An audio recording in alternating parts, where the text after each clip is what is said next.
Here on Dave's Gone By, even though I'm wearing purple, I'm actually green with envy at the person that I am talking to right now.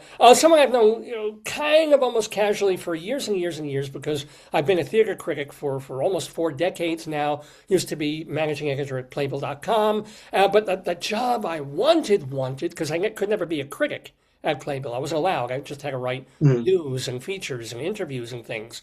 But this guy was not only a critic, not only the lead chief critic, but he was the chief critic for The Gray Lady.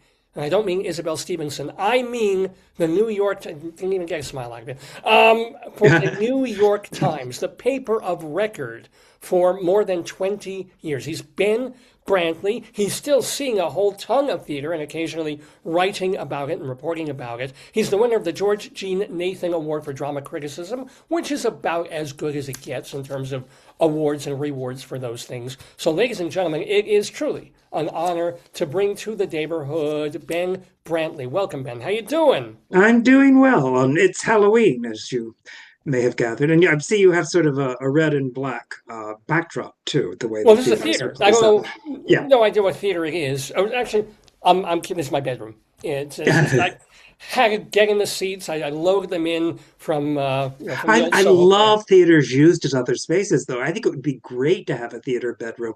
Um, Two friends and I gave a party. Actually, it was just after 9/11.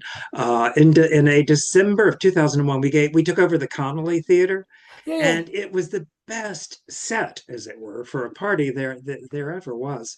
The different tiers and Well, was it Connolly black box, or does it have it's a black proscenium? box. It It's is black, black so it can box. move anything. You could do. Yeah, yeah, yeah. Yeah. So yay. So that was the thing. You retired, quote unquote, retired right around COVID, right? Yeah. Oh no, it was the moment. It just I stayed on for like a year and a half after the pandemic began. It still didn't seem like there was a possibility of its ending in the imminent future. And it seemed, I mean, I was the right age. I was 65. It just seemed like the perfect moment, like the everything had kind of converged for me to But did go. you get tired? Because you're still seeing a ton of theater. Oh, so did you just get tired of the grind of having to churn out 1,000 or 1,200 words 2 or 3 times a week, or because you didn't No. get tired of theater? What? Why stop until before you die? Well, I had the feeling, I mean, criticism is not what it used to be, as it were, in terms of its status. I don't think and I also I'd been there for 27 years at the Times, and it was, don't forget, it was a moment of um, well, the Black Lives Matter movement coming into and becoming so forceful at that point. And I was getting a lot of actually rather mean emails saying, white gatekeeper, step down. Uh, And that's not the reason I did it, but I thought, in a way, they're right. I've been there for so long. And I also had the feeling that the way I'd write might have to change a little bit. I think I knew it was going to be a very self-conscious time for theater and for criticism, and as I said, all the other elements sort of came together, so it seemed the perfect moment to step aside. Now, what's nice is, as I mentioned, you still see everything or everything that I you see a want lot. to. Yeah. Where do you know, transmute that? Do you just see it for pleasure and you don't have to write it or do anything to podcast about it? Where does your thoughts about these shows go? Oh, I don't know. I mean, it'd be like asking, if I were an alcoholic and had been writing a wine column, then why do I continue to drink wine? I mean, I go because it gives me, greater pleasure than almost anything. Certainly anything that's a communal activity. I don't go to baseball games, but I do go to the theater, and it's and it's I mean when I left, I wrote an essay saying that I would always be a theater critic because people would always say, "Don't you want to relax and not have to think about it so much?" But the pleasure for me, I also like doing word puzzles and so forth. But the pleasure for me is actually focusing, because things are so much more interesting if you focus, if you give them your full attention. And I mean, there'll always be a part of me that's 6-year-old fanboy going, "Oh wow, I'm at the theater! Isn't this exciting?" And then there's another part that, even if I'm not on duty, is still assessing and weighing and not even judging. It's just trying to figure out why this works, if it works. So it's very stimulating. I always have a little difficulty sleeping after a great night at the theater because you're so revved up. So what is, since you are seeing recent theater, and we'll get back to your backstory and Sure. Women's Wear Daily and all that, but like this year, what's kept you up at night after you've been to a show? Uh, John Proctor is the villain. Oh, Did yeah. and it's not that I think if I just read the script, I would have thought, well, it's a worthy play. It obviously has a message to put across, and it does it rather uh, lucidly. Um, but in performance, it is wonderful, and it goes places that the text can't or doesn't. The um, the moment where the three students, the three girls scream is just I found that so cathartic. But that and it was just such a release. And it is more than anything, any speech that's made.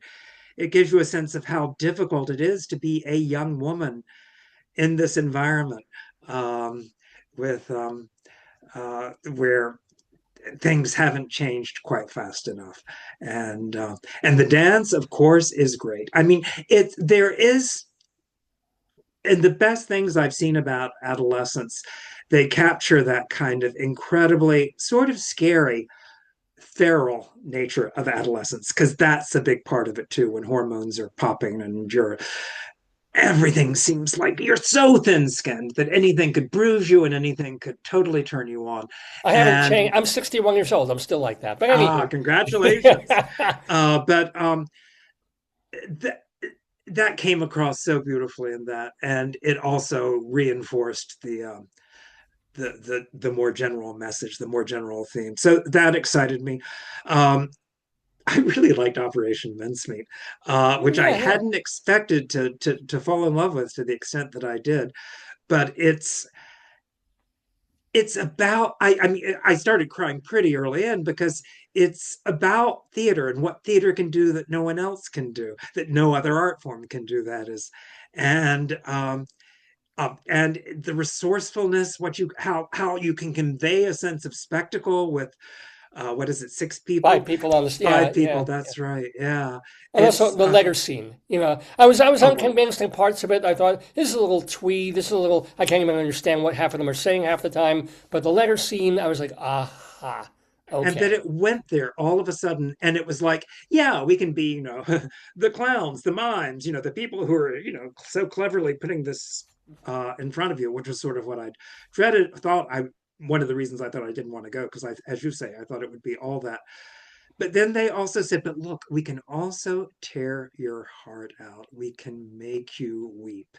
And yeah, that was beautiful. Now, there's another show that you mentioned just before we went on the air that is deliberately controversial. I haven't seen it. That Yeah. is deliberately provocative. That is deliberately getting both the right and the left. Is that you? No, you can't. How can you do that? And it's a show, honest to God, called Slam Frank, which, if you break it down, it's slam as a form of delivery, and Frank as an Anne Frank, and it takes place in that fabled attic where Anne Frank and her family and another family, the Van Dams, were all in residence. And it is, I mean, that is a sacred horse, a sacred cow that you don't skewer. I mean, it's like, hands off Anne Frank. So, my former colleague and the critic I greatly admire, Jason Zinneman, had written a piece about comedy as trolling, and was saying this may be the ultimate instance of that in theater. But there's more delicacy to it than I expected, and more depth. I mean, it attacks not only the sacred cow of Anne Frank itself, but every kind of sacred cow, and especially the idea of identity politics. And you realize the extent to which this has permeated the theater, well, since COVID, basically. And again, I said it. I knew it was going to be a more self-conscious time in theater, and it parodies that kind of self-consciousness. And in this case, has decided she identifies as Latina. By the end, everyone in the attic will have decided they identify as something other than Jew in an attic. It's and it's a lot of it is done in the style of Hamilton, which is kind of brilliant. And it's it's funny, and it also I don't think it's just, trying to be provocative. I don't think this is like a Dadaist trick or a political flag waving thing at all. I think it it does what Forbidden Broadway used to do in an odd way, but with much more historical context and insight. It places it in our moment in history as well. But there is one power ballad after another that makes you realize, my God, I've heard songs like this in pretty much every Broadway show I've been to in the past couple of years about who I am and I am me. And and you keep thinking, well, okay, this is fine, I'm comfortable with this, and then it pushes it 1 degree further and you go, I'm not so comfortable with this, and then you get used to that, and then I would even tell you the places it goes. But I think it's all on the side of the Angels. Wow. Wow. Now, speaking of the site of the Angels, where do you think your place in New York commercial Broadway theater, or even beyond commercial Broadway, in history is, having been the 20-something year critic at the New York Times? Yeah. It's kind of hard to break down. I was chief critic. I always just say I was chief critic for more than 2 decades. I was there as the second string critic when I started in 1993, which I really loved because then you got to see.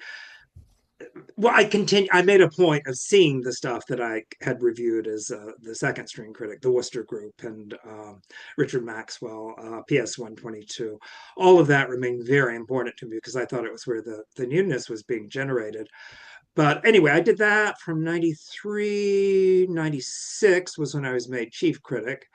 And then I think in 2017, I became co-chief critic with Jesse Green, who then, when I left, became the chief critic and is now not doing that anymore.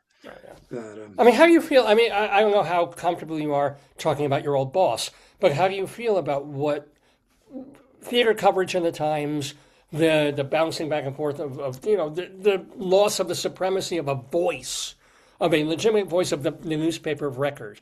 Positive, well, negative, why? I do think the nature of criticism has changed so much. I know, I mean, like this isn't because I have insider access, but they released the memo, or that Sia Michelle, the culture editor, wrote about what they were looking for in their next round of critics. I mean, for those who don't know, for eminent, you might even say preeminent critics at the New York Times and the arts were relocated to other pastures. Generally, I think they've been asked to do sort of cultural reporter, cultural critic at large kind of thing. Tony Scott did that when he quit movie reviewing, but among them was Jesse Green, and it's. I mean, do we not? Anyway, in the memo that went out from Sia, it was interesting because a lot of people pointed out writing was not considered an essential criterion. I mean, presumably that she thought we would take that for granted, but it was not listed as one of the things they were really looking for. What they're always saying now is they want a new way of telling stories, and So they want which a I pres- blogger? I mean, they well, want no, a I think vlogger? they probably want more video, more interpretive interaction with video segments. They seem again, I'm speculating, and this is purely conjectural because, as I said, I don't know, but yeah, a livelier kind of livelier. God, what is livelier than really good criticism? But I mean, don't you find that? I mean, the way I absorb criticism anywhere now, including in films, it's not because I have very little print media now. I read pretty much everything online. The one thing I do subscribe to, and hard paper, is the London Review of Books. Um, and because that you have to read. I mean, they're long. I mean, you have to actually sit down and read it and turn pages because they're very, very long. On the screen, I don't think it would. I could do it on a tablet, I suppose. But I like the physicality of that interaction. I still read books, but I find, when I'm online, I've been conditioned now to glide. Yeah. You don't really sink into criticism. And also, there's so much preemptive work done by the creators and press people for new productions. And this is true in film, probably more true in film than in theater, but I think it's becoming more so in theater, where you have everyone in the cast sit down and just talk about what's going to be happening. So it's in the air already, and you may have a sense it already opened. And when I started, and I was sort of in the last chapter of the great days of You were there for Follies, for me. crying out loud. Yeah. Yeah, it's true. But well, I wasn't at the Times for Follies. I was a kid then. Oh, But yeah. Oh, that was your first show, right? yeah, Sorry. that Yeah, was the yeah, first. yeah. That was the first show I saw. It was the first show I saw. Can you imagine? What an introduction to have that of all shows. I have a lot to thank my parents for. Um, but it was still, when I arrived, people would go to the press team would go to the Times at 11 o'clock at night when the review was coming out for the next day, and read it aloud to one another in the lobby. I encountered that a couple of times when I was going in late after the theater. Uh, so it was, and this was according to a paradigm that was like a century old. Uh, I edited a book of New York Times reviews, not mine, although some of mine were in it, but a century's worth of New York Times review at the end of the 20th century. And it was amazing how consistent in some ways it was. It was still the idea that you would see the show, you would write about it the next day in a fever, and it would have this kind of almost sports reporting sort of urgency and energy to it. Um, and that changed slightly before I arrived, and that I think either Walter Kerr or Clive Barnes, both lay claim to it, said, if I'm going to be writing this much, I need more time. I want 2 days ahead. I want critics' previews. I don't want to have to go on the opening night, because for years, it was the critic would be seated on the aisle. The reason they were seated on the aisle was Yeah. so they could run back and type it out that night. Joe Lelyveld, who was the editor of the Times, probably the finest editor in chief of the Times when I was there, told me about being Brooks Atkinson's copy boy. And I said, well, what was it like? I said, you mean you put his reviews to bed? And I said, was it frantic? He said, no, he was very calm. He would come in, take off his coat, smoke his pipe, and then write his review out by hand. And Joe would take that, hot, leaden, so to speak, type and have it set. Um, And that was when it was opening night, and then you had a couple it of hours. was opening night, and then I mean, even I guess they would wait at Sardi's for the review, because it would wow. But even in Frank Rich's time, then you had the preview period where he'd go to, I guess, two but nights I said, before. Clive and Walter Kerr were the '60s, basically, a little of this, or the '70s too, with Clive, Yeah. and Walter early, but yeah. So we had, the only time I had to file instantly, I don't. I mean, I would have to file the next morning sometimes. That's But fair. and of course, then they weren't like for encores or something, where they didn't actually have a preview period. The encores, American musicals and concert. But often we'd have, as long as 4 or 5 days, if they felt confident, if it were a show from out of town that had found its feet pretty quickly when it transferred, when it in its new digs. You might be let in even earlier. I didn't need all that time. I actually liked, because I grew up, both my parents were journalists, so I grew up on that kind of deadline and that kind of insta writing. And so I would generally write when I was, no, that's not true. The very beginning, my first like couple of months there, I would type my notes out. And Wow. Yeah. No, but I mean, which there is that thing. I teach part-time English mhm, at university, and I'll give my students like 3 or 4 weeks for an essay that really, essentially, most of them will start 2 nights before. I right, mean, and they right. need that little. There is something to be said, and I've done the O'Neill Center. Which I'm sure you've been to, and I've done I have. the National Critics Institute, where it's like you see the show, you write it up, and there's something about done. Done. As opposed to having it hang over you for 2 days, and Oh, you it's wait and you overthink, you procrastinate, and then you write a paragraph, and then you go away from it. Sometimes it's good. It's like, yeah, I need this in 6 hours. cool, you know? Yeah, no, I found that really thrilling. I mean, I was ideally equipped in some ways because my parents, as I said, were journalists. I was writing for newspapers by the time I was 10. And well, Yeah. it'd be like my version of Halloween, what I went trick-or-treating is that kind of thing. And then I became the teen correspondent there. I published a newspaper on our street. Again, it was like, if my parents had been shoemakers, I probably would have been cobbling. But But let me ask and you, what I never understood, I never, ever, ever read Women's Wear Daily, but what was it about? Oh no, I was getting to that. Oh, sorry, But yeah, but yeah. these were actually the two things. So anyway, Women's Wear Daily was very much in that tradition of fast deadlines. In some cases, we would show. I remember being in Milan or Paris, and we would file instantly. I mean, we would so it would be able to make the next day's paper because of the Because time difference. it never occurred to me that it would be such a theater-centric kind of, but Howard Kissel came from there, Oh, and he well, went out. Howard, yeah, no, and I wrote for Howard at Women's Wear, but he didn't review fashion, and I think he considered us sort of an alien species. Those of us who did.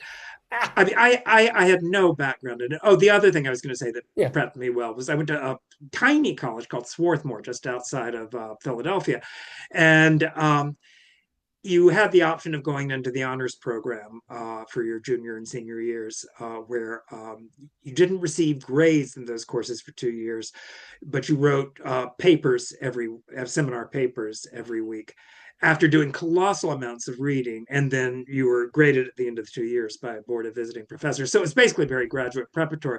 But that too, in terms of sort of the having to be able to synthesize complicated ideas in a short period of time. Because what it would be, you would read, 1,000 pages that week for your Mm. seminars, and then you would do your paper out of what you'd read.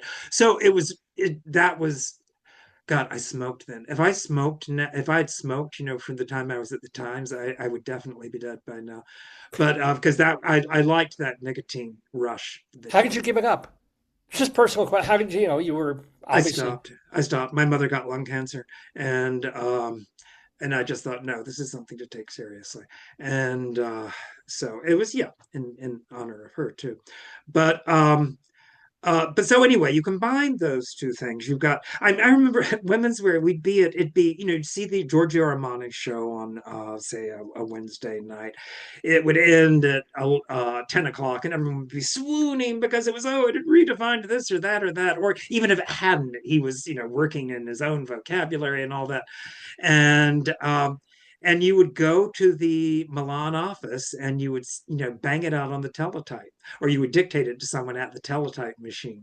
And so that was real front page stuff. I do want to ask you that as a critic myself. How the hell do you review fashion? Is it the kind of thing where when you review dance, it's like 90% just describe what were they wearing and having look? Well, How no, do they you weren't. say this was good, this was bad? You know? Well, I had a genius as a boss, John Fairchild, who had turned Women's Wear Daily from a kind of frumpy trade publication into this must read. And it still was that when I first arrived in New York in the late 1970s. And not only for the garment people. And it was, well, I've told this story many times, but years later, I ran into Calvin Klein at a party. And I was with two friends, and he told us he would drive us to the after party to which we were all going. So we were all in his car, and I got out to, I don't know, probably buy cigarettes, heaven help me. But the he turned to my friends and said, "You don't understand. He used to be really powerful." And from his point of view, that was when I was incredibly powerful. When I was, the chief fashion critic at Women's Wear Daily, chief Well, theater critic at the New York Times was, although he likes theater and so forth, I don't think the significance of the job I went on to well, registered for actually, him. how did you carry that mess? You see, you didn't realize when you were at WWD how powerful you were. At the times, you must have realized. Did Oh, sure. that? No, How no, did that? I would say more at Women's Wear Daily, really. Times you put on blinders, you have to. I mean, you just say, okay, I'm going to do this, and I'm going to shut off a lot of the noise that's going to be, coming back at me. Women's Wear, it was, I said John Fairchild. He made it interesting. He thought we should look at the people we were writing about, and he was the one who really made personalities out of designers. Before that, they were anonymous, workmen essentially. The label didn't have a face with it for the most part. Bill Blass or Calvin Klein or Oscar de la Renta, and he sort of mythologized them. He mythologized them sardonically, though. He had a very wicked sense of humor, and he told he I had no background in fashion, none whatsoever. But I started off as a news reporter there, but he decided that I would be what he wanted as a fashion critic, because it was almost, you wrote about them in almost Dickensian terms. You'd give them epithets, and they it was like the ultimate kind of high school paper. And of course, all of us would have been terribly unpopular in high school, including John Fairchild. So in a way, it was the revenge of the nerds. But Yeah. Jerry Zipkin, who was a famous society walker, was always known as a social moth. Um, Jackie Onassis was Jackie. He was the one who started calling her Jackie O, and you wrote about them as if it were this kind of romp of a pageant of Hmm. Vanity Fair. I mean, with lowercase letters. So that could be great fun. The thing I feel worst about in retrospect is there would be the Metropolitan Costume Ball then, which is not what it is now under Anna. But it was basically Pat Buckley, I think, was in charge of it. It was very society driven. It was sort of between what you see in the Gilded Age and what there is now. And but we would be sent with the photographer to photograph, what these women who had spent all day getting dressed, which was not quite as common a thing then as it is now. We would rate them with stars. Isn't that awful? Can you Yeah. imagine? Well, You every spent. show with stars, but not people. I don't This is know. a I don't three and a like. quarter star person here. Yeah. Yeah, yeah. Wow. But anyway, and then I started off in New York for them, went to Paris for them, Paris, which was great fun. And but there was a moment where I realized, as I had realized at the New York, as I would come to realize at the New York Times, uh, don't stay at this party forever. And so it Can was I the ask? Yeah. bravest thing I did. I just turned 30, and I walked in and I said, I'm not going to do this anymore. And And they you were shocked. left No one had expected it. before, so you didn't jump in the Times job from that. There was a gap. You kind of No, no, took a. I was under contract to Tina Brown Oh, for 7 years, first at Vanity Fair and then at the New Yorker. And I hated it. I was, because basically, 'cause I was being paid money for nothing. I mean, you just hello, hello. because they in those days they had incredible budgets. They'd send me to Monaco to do a story, and on the way back on the plane, I'd discover that they didn't want that story anymore. It was no longer a hot subject. It was kind of infuriating. On the other hand, I had a great time in those years. I spent a lot of time downtown at the Odeon and uh, Barocco and various clubs after, but but also at the same time I was doing movie reviews for Elle magazine.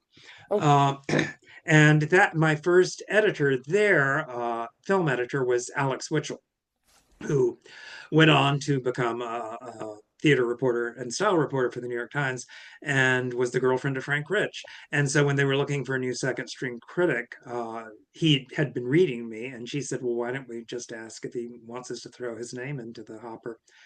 And they did, and it happened really quickly. So it was, and it felt like the most natural thing in the world from day one. what was your? We mentioned that the first show you ever saw as a kid, as a was Oh, on Broadway sometimes was Follies, but Follies, yeah. the first review was it Annie Warbucks that you It did? was indeed very good, yeah. Yeah, did a little bit of research. Did a little. I remember, and again, this tells you how long ago it was. It was 93, but I remember going to Gem Spa. I lived in the East Village. Gem Spa was the famous newsstand on St. Mark's Place to get the paper at midnight so I could see my first review in print. Can I ask? Wiki mentions one story in which you took some crap for something you maybe not misstated, but you wish you had been a little different when you were talking about a trans thing. Oh, oh yes, that notoriously. Yeah, that was awful. Um, someone actually in comments pointed out that at this moment in history, you can't. Irony is not appreciated, and Nothing's appreciated in this moment in history. Any touch of but humor. what had Yeah. happened was when the thing that it was objected to when I was talking about Peppermint's character, um, the man who played her former husband, or the character rather, um, the shift comes in his acceptance of Peppermint when he learns to refer to Peppermint as a them rather than a her, Hmm. because Peppermint's character is non-binary. And so I said, I was describing that moment in the play, and I said, and he finds himself strangely attracted to her. Excuse me, I mean them. And People got I head up about that. and I was trying to mirror the tone of the play, Yeah. which I sometimes do and doesn't always come off, especially if people haven't seen the play. And I got death threats. I got, I hope you die a slow, horrible death. I'd like to see your face melt like wax. It really, well, and I thought on the one hand, yeah, I mean, this is kind of awful because it was not what I had intended. And I'd been a great, I mean, I think I covered the first uh, transgender star for in theater for the New York Yeah. Times. No, I mean, It's and really supported it. So yeah. I obviously I was misinterpreted. It made me realize that I would have to be much more cautious in the future. And But was that also one of the cogs in the machine where you started to go, you know what? The time oh, is past. definitely no. Yeah. And when I was Yeah. talking about self consciousness, sort of paralyzing people, I think that was sort of starting to happen. But And no, the irony, some of my yeah, sorry. favorite performers are, But and very. also, I and mean, it was yeah. weird. It was almost like I said. I remember saying to Scott Heller, "These are my people." No, I mean that's the other thing. I mean, and forgive me if talking out of turn, but I believe you are an openly gay person. I don't think we say openly gay anymore. I think we just What say gay gay? You are a because gay it shouldn't be an person. openly thing. Sorry, Yeah, you no, no. proudly, whatever. No, I So am the what I idea mean. that you would be I making am what fun. I am, as the anthem goes. I mean, it's just it's been something that's been very easily a part of my life, Yeah. and and I remember once being attacked by John Simon on the Charlie Rose show for advocating the gay play, um, and Hmm. what he was talking about was Edward Albee. I mean, Well, it half of was. Edward Albee's plays suck. Not the other half don't, but some of his plays are terrible. Yeah, but it was the play about the baby that we were talking about at that point. Which, Hmm. oh, I loved it. I Okay, really okay, liked all it. right. And and he was, but in any case, he was saying that I was too much an advocate of homosexual theater, and I I'm sure there. he got some melting face letters too, and he got a melting spaghetti on his head one time, so at least Yeah, you were yeah. spared that. Well, no, but his were. I mean, he was genuinely inimical to that tribe of people. I mean, he really. Right. He Yeah. never came around. He never, I mean, it was Oh, one thing to be that way in the 60s and the 70s, but by the 80s, 90s, no, I remember once seeing him after the Hello Again, the Michael John McHughes musical hmm. opened, and he and his wife were walking by me, and he said, "Faggot nonsense," and so yeah, that was real. Yeah. And, you know, I And the always took oddest that. thing is, he went on tour with Ned Rorem. They would do these debates together. Ned Rorem, a very open in all ways gay man, who would Because documented I his think gay when life very Simon would use meticulously. that word, that F word, he meant it, I mean, yes, homophobically, but in a way of saying, like, in this particular case, this show or this kind of performance is not, macho. I mean, he's trying to, I don't think he was trying to just be, I hate gay people. I think he was saying that this is too, and you're looking at me like you want to kill me right now. But No, this is no, too no, no, I'm not. effeminate for me. This is too prissy. This would be better if it were more cis male centric or something like that. Well, I mean, what I said to him, I was very proud of myself. I've seen that on video, because they had two cameras, and so of course my reaction was registering, and I didn't flinch, and I said, "What is this about, John?" I said, "Are we talking about the play about the baby?" He said, "Among other things, yes." I said, "Well, I do think one thing you have to realize that a lot of the things that you may object to in so-called gay theater are so much a part of theater in general now. Certain irony, a certain flippancy with its aware of the darkness beneath. I said it's really been absorbed into the mainstream culture. I said, so maybe there's something in the water like fluoride. I said, Because I also assume that at a certain point he flipped a little bit on, say, non-traditional casting, which I'm sure he was dead set against, but you he come was to kind of accept. gone by the time that came into. I mean, yeah, I mean, non-traditional casting generally has been such a non-issue for such a long time for me. If you, I mean, I love, for example, what they're doing with O'Mary right now, where like, as long as you have the sense of the absurd, the proper sense of the absurd, and the comedy chops, it doesn't make any difference what color or gender you are, or even age. You can do it, and it's. I mean, think of the succession of performers from Cola Scola to and then the next one was Betty Gilpin. I mean, that's an incredible leap, and Jane Krasowski is doing it now, and but in between there was Jinx Monsoon and the guy from Unforgettable, Kimmy Schmidt.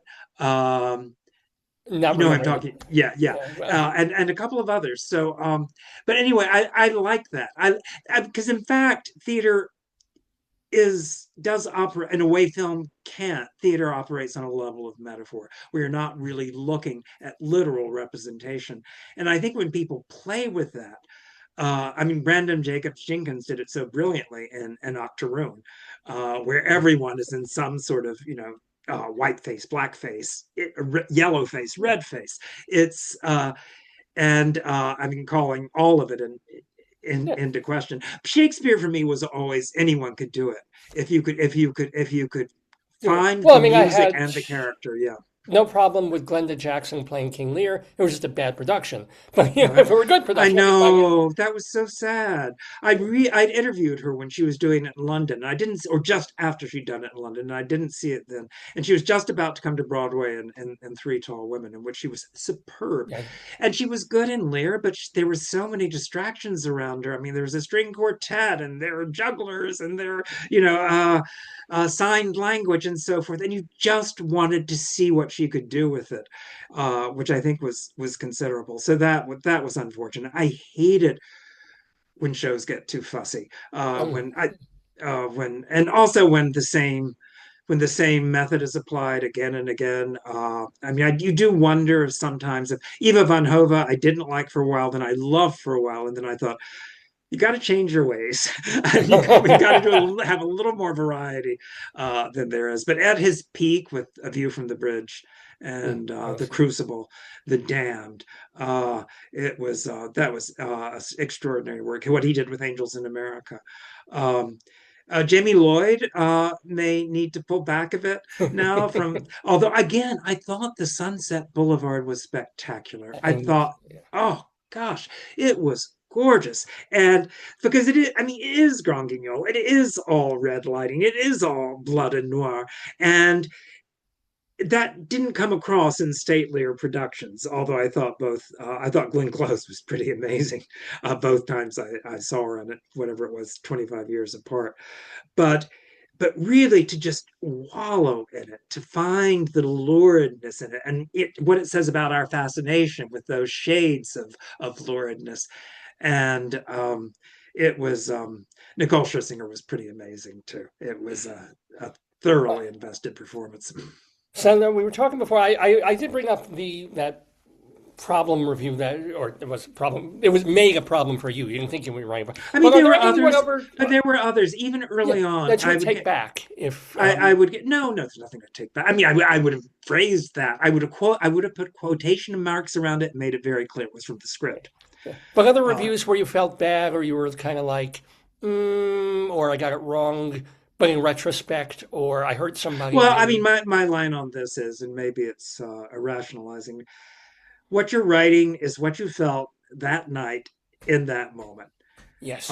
With a certain audience at a certain moment in time, and then you go back and it may be that I mean, it may be that it's not that it's been fixed, but suddenly it's the moment for it. I mean, you think of Chicago, which was great the first time, but it was so much better the second time because it was exactly its moment in history, and it matched the zeitgeist. And Whereas they can never get a chorus line in that moment again, at least until now. Or, no, or, I or saw have, that when I was in college. I came up to New York, and I saw it with my sister who lived in New York. We This was before it opened, and we queued at the Public Theater, and you went, oh, "My life will never be the same." And it it was perfect for its time. It was a me decade musical. It Hmm. was looking at, even though it was about what's so great and we all come together, it was also looking into unhappy childhoods and how do I make myself the best self I can be, blah blah blah blah. it it doesn't revive well, I don't think. Yeah, I don't. I mean, the um, score is still great, but it's still, as a whole, it's got an issue. Whereas, as you said, Chicago, I never got to see the original. Not Chino Rivera. it's Cheetah Rivera and Wood Verdon and Wait, Jerry Burton. Sorry. Orbach. Yeah, Jerry yeah. Orbach, yay. Yeah. And but yet this new Chicago, when that opened, it hit. It was the moment for That it. was thrilling. I mean, there were certain nights that were just pure adrenaline rush, and that at City Center when it was done as an encores thing initially. And people have in oral histories and so forth have said since what it was like, Joel Grey, and what it was like when they were backstage and hearing the audience before they went on, and hearing the audience just, you know, overflowing, erupting, I mean, volcanically, and the thrill of that. But that was, oh, I mean, what Anne Reiking did with Fosse's choreography, there's just something. She sweetened it just a little bit, or she made it a little less aggressively cynical. So at the same time that, yes, it was being very, we're all whores. This is how we sell ourselves. But it was also acknowledging the skill and the finesse that goes into razzle dazzle. BB Newirth, who knew? I mean, when she came up, I don't think they had the elevator then. That came to the on Broadway. But when she comes in with those undulating hips to "Come on, babe, why don't we paint the town?" That was, you just thought. Encores gave me a lot of great moments. I really value that program. Well, speaking of razzle dazzle, I mean, what are one or two other like profoundly greatest moments in your, whether at the times or a show you didn't even have to review, but like Well, when you were in the theater and you just were elevated to the point where, you know, beyond the beyond. uh, Janet McTeer in A Doll's House. Hmm. Um, Yeah. it was Anthony Page directed. I've come to know him a little bit since, but and he said that was one of those nights when my review came out. He said it was really like, Hell About Eve or something. Or there's someone standing on a chair reading this, incredible appreciation. Uh, it was a play. It was the play that made me think, do never underestimate Ibsen. There is Hmm. such greatness there. I'd come to think of him as principally sort of politically and starchy because of the interpretations, especially of A Doll's House, like the Jane Fonda and so forth, that had been done since. And this made you aware that this was not a social tract at all, no matter how politically relevant it might have been and will continue to be. This was about the mess people make of their lives, and the feeling of being trapped, and finding yourself in a relationship that you realize doesn't work and is smothering you, and what you have to do to get out of it and how much it hurts to do that. I was in tears. Janet McTeer, also casting Janet McTeer um, as Nora. She's a tall woman. She's like 6'2" or Yeah. something. She's a jock. She's robust. And then to put her in a corset and cast her against someone where she has to bend her knees when she kisses Torvald, and she's an actress who's been miscast and she doesn't even know it. Nora is, Mm. um, Hmm. in life. So that was thrilling. Um, Hamilton, obviously.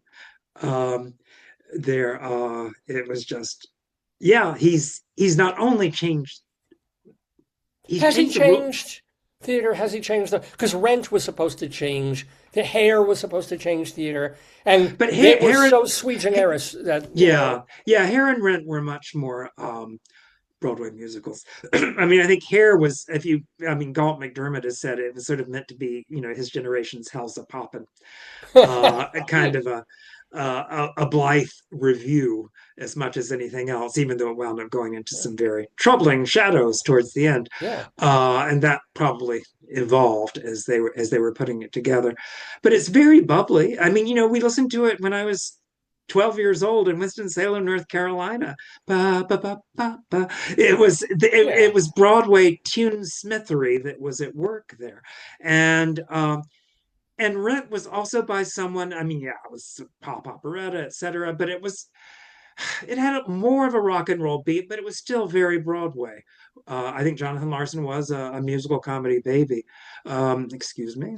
Oh, Uh, um, as opposed to Lin-Manuel, you were It's thinking is Pelton really the Manuel new who idiom? changes the language, who changes the exposition, who changes the delivery, Hmm. uh, who he actually, I mean, there had been rap in musicals before, um, but there had never been something that used sort of the propulsiveness of rap and the braggadocio of rap to propel a narrative, Hmm. to show what people at a moment in history were. I'm doing it in the rhythms because, in a sense, our quote founding fathers, yeah, they were arrogant, they were cocky, they were young, they were kicking off the traces. And I thought it was brilliant to think of it in those terms. It's sometimes when you see a Shakespeare set in another age where you go, oh, well, that just matches perfectly. And it's not anachronistic because what's the essence of the show is in the essence of that style is Yeah. translated Yeah. into that style. So that was exciting. Seeing Richard Maxwell for the first time, when you see a new voice for the first time, seeing Jackie Sibley Drury's Fairview was Hmm. like, whoa, you're gonna do this. To this day I can't talk about it too much because it relies on a major reversal at the end. That's Hmm. when I saw that. Um, so Susan Laurie Parks, Top Dog, Underdog was thrilling. And this was a playwright I'd really, really admired. The first time I saw it at the Public Theater, George C. Wolfe directed it. And it was Jeffrey Wright. Oh my God. And Don Cheadle. And then Mos Def did it on Broadway. And that got to Broadway was really exciting for me. But this was a playwright who was obviously a woman of some brilliance. But she'd written more esoteric things. They tended to be more poetic, fragmentary, dreamlike in many cases. And they've revived them since. I think Signature has done seasons of this stuff.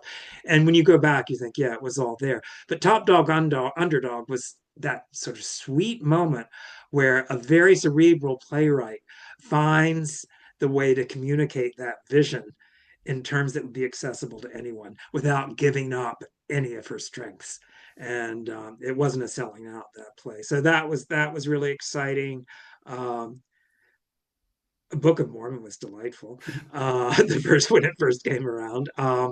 The the Ivo van Hove View from the Bridge, I found Hmm. incredibly exciting. It was just again, that's one Arthur Miller play. Every time they do it, there'd been a really good production a few years before that Gregory Mosher directed with Leah Schreiber and Jessica Hecht and Scarlett Johansson in her Broadway debut. She was really good. She won a Tony, which doesn't always follow, but uh, anyway, she was terrific.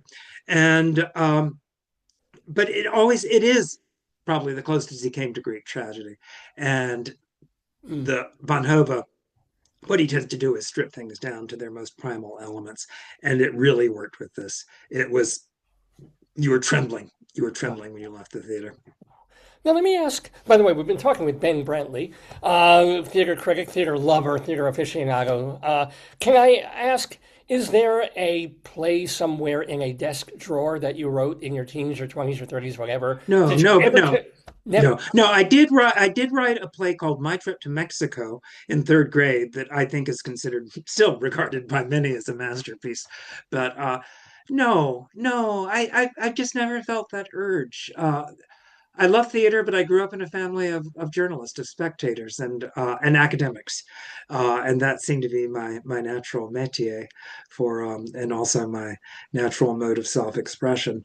I really I'm a pretty guarded person. It may not seem like that from talking to me, About but theater. Yeah. uh, but I think good artists are very brave in that they sort of have to become naked.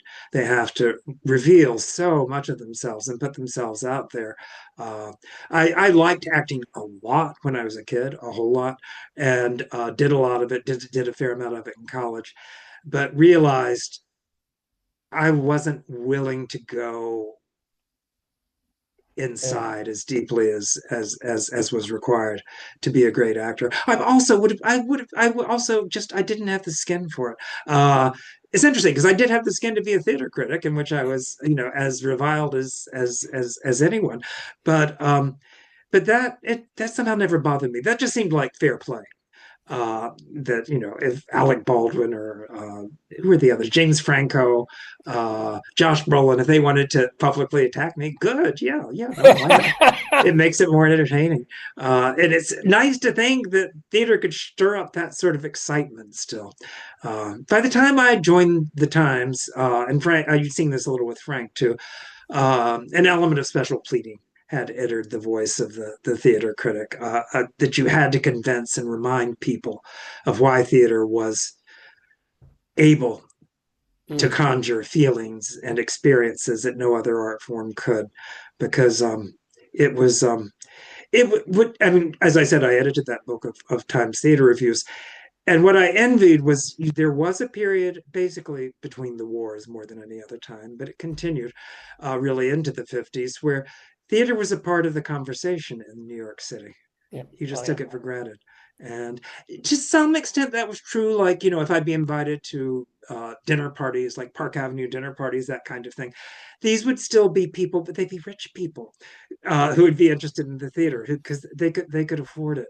Uh, and Yeah, they're but in like when I was growing up and getting into the 70s and 80s, it was right. still like, because there were only a couple of TV stations and there were newspapers of record or hard copy. If there was a major Broadway show opening, everybody knew about it.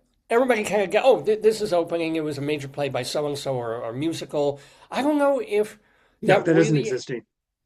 yeah, it's so It doesn't niche. exist anymore, and I think for a lot of reasons. As I said, I think there's been a diffusiveness in the way they come upon you because there is so much advanced press, and it's not even okay, we'll give the story to the New Yorker, or we'll give the story to the New York Times, and the single story, the interview with Audra McDonald or with Laurie Metcalf or whomever it happens to be. No, they've got their stars out there. They've got them on TikTok. They've got them on Instagram. It's you see them talking to their director. You see them talking to the playwright, and so in a way, it's not that criticism has been precluded, but it's just another voice entering a conversation that's already started. Whereas it used to be when the reviews broke the morning after the show opened, it was with a thunderclap because what would they say? What did people really think? And even if there had been word of mouth one way or the other, it could still be a surprise. It could be Oklahoma. And if it wasn't just in your, it was also the Times, the Post, the Daily News. I mean, you Yeah, had absolutely. all coming Yeah, out at night. The next morning, boom. And now yeah, it's just like, even to people who've been who've been players in this and some yeah. No, fashion for no, no, years. no, Yeah. no. It's very different, and I think there's a corporate think about producing on Broadway now. I mean, if I'm allowed to say so, because I know people feel he should have been punished further, but I think it's good that Scott Rudin is back in the game because he actually will look for properties that might not be obvious candidates for Broadway, i.e., Ivo van Hove, i.e., The Humans. Um, the Hey, I wish Garth Drabinsky were back because he could put on a show in the way Yeah. David Merritt could. He wouldn't do it legally, but it's okay. The show was there, There's something Yeah, to be no, no. said. And there's again, this is a time in which we're trying to tame all monsters, and a lot of what made the theater what it was, um, was the monsters. It was the Jerome Hmm. Robbins and Hmm. the mad Mimerics. directors, yeah, Yeah. and the Merricks and so forth.